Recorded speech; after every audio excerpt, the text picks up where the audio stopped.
So we started 20 years ago buying real estate that was in distress. And we dealt with a lot of owners who had lots of problems. And we were exposed to a lot of different aspects of the system. And my dad helped write the law in Tennessee on how liens and so forth work inside of the legal system. So I had a pretty good idea of what was happening. Over time, I realized that nobody in the system that worked in the legal part or the banking part or the government part could um, could really act outside of their normal processes.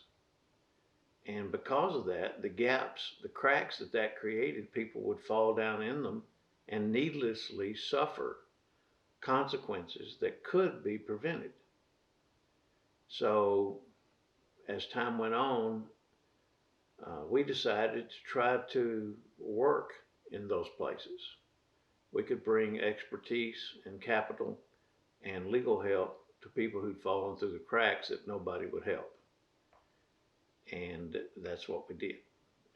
This story about the man losing his house, the elderly man, was the first experience I had.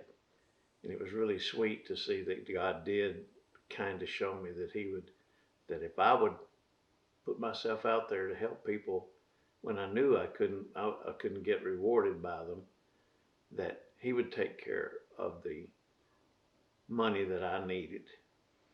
So um, I started charging people to help them get assets that they didn't know they had or they didn't know they could claim.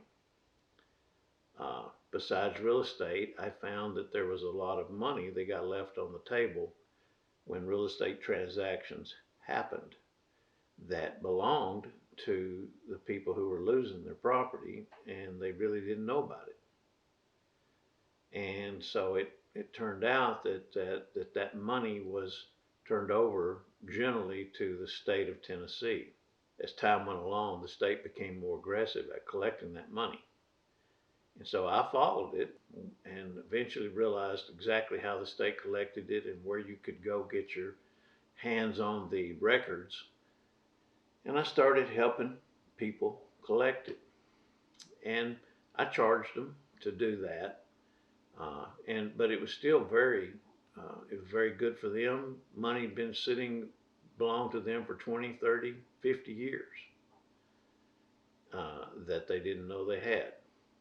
I had one lady that had, maybe $60,000. She lived in the same house for 35 years, but because 911 system had come in, they had changed her address 3 times. So she had lost this money. Nobody knew how to tell her about it, and nobody could find her.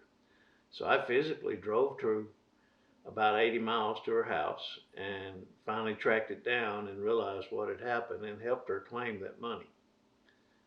And so I did that for a while, but I realized that what happens is when you tell people they have things you can help them with, they're very leery of that. They think you probably are scamming them in some way or some sort of fraud. And it keeps you from helping so many people. So uh, I prayed about it and I thought about it and I decided that I would try to do it and not charge any money for it so I could help more people. And that's what I did.